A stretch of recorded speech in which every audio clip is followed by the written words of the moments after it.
I'm Michele James, and I'm the Vice President of People and Transformation at Scarborough Health Network. Not everyone is comfortable getting the vaccine, and that's what we mean when we say vaccine hesitancy. So our role in community engagement is understanding what are some of the reasons why people don't want to get the vaccine and respecting those reasons, because everyone has the right to make their own choice, but encouraging people to seek out accurate, credible sources of information so that they can make an informed decision that suits themselves.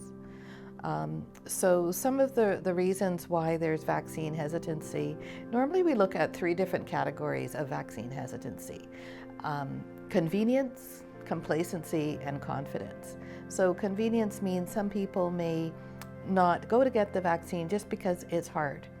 They find it difficult. It could be maneuvering the online booking system. It could be transportation, either getting there or the cost of getting there, the parking, physical accessibility, hours of operation that conflict with their work hours. So as we're designing our clinics in Scarborough, we're trying to take all of those convenience barriers into account and providing transportation supports, accessible locations, multilingual resources. That could be another reason why people stay away. The second type of vaccine hesitancy that we may see is complacency. So people not feeling that COVID will affect them, or that even if it does, it might not be as serious as everyone says it is. And that may be a view held by younger people who the statistics show that historically throughout the pandemic, younger folks have not been at higher risk, or even when they do contract COVID, it's often not as serious as when older people contract COVID. So people may think, it's okay, I'll take my chances, I don't need to get the vaccine, or I'm already taking all of the necessary precautions, I'm wearing my mask, I don't go out much, so I don't need the vaccine as an added source of protection. So we try to address that with a lot of education and awareness, including sharing data on how many cases we have, and the fact that it does affect all age groups. And even if you contract COVID and you don't have serious symptoms, that doesn't mean that the person you pass it on to, your grandmother, for example, could have very serious symptoms and may even die. So those are some of the strategies around complacency. The third component of vaccine hesitancy is confidence, and that's the hardest one to address because there's so many reasons why people lack confidence. It could be, why was the vaccine developed so quickly? Usually vaccines take longer. I'm not sure if I want to try something that was developed in such a rushed way. Or is it safe? What's in it? Is it halal? What would be the side effects if I take it? Could it make me sterile? All kinds of things that people have heard. But there's also tied up with confidence is a mistrust of healthcare interventions, especially new ones, and even the healthcare system as a whole. And for some communities, and including the communities that have been quite hardly hit by COVID, like the Black community, the Indigenous community, there's really valid reasons why people would have a little bit of hesitancy when you look at history and what Indigenous people endured in Indian hospitals, as they were called then, even in residential schools.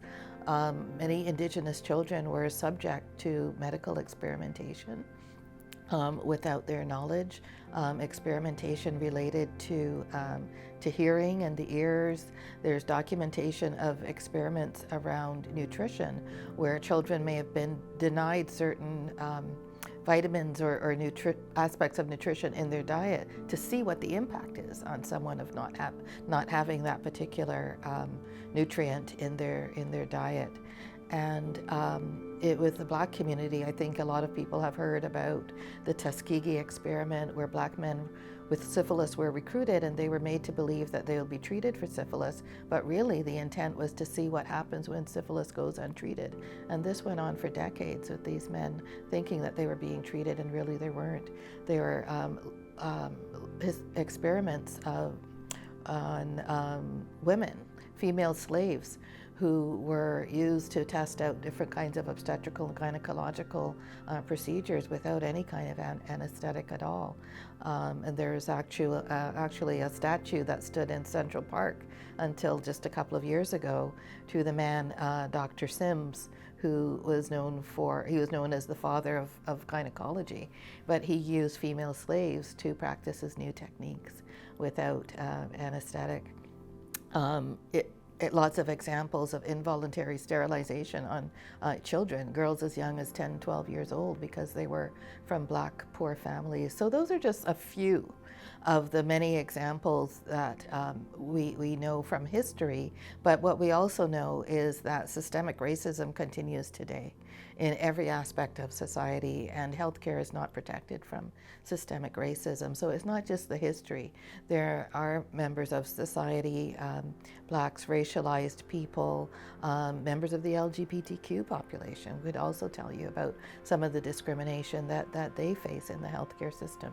So many people have very, very valid reasons why there would be a little bit of mistrust.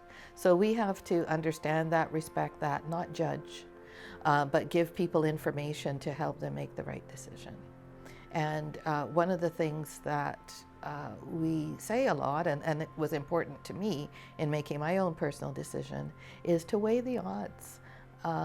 What's worse? What would have the worst impact on you and your family? To get COVID or to get the vaccine?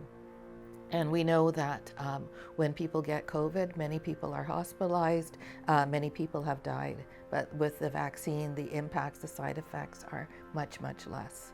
So if you kind of look at it that way, weigh the risk. That's one of the things that we educate people about.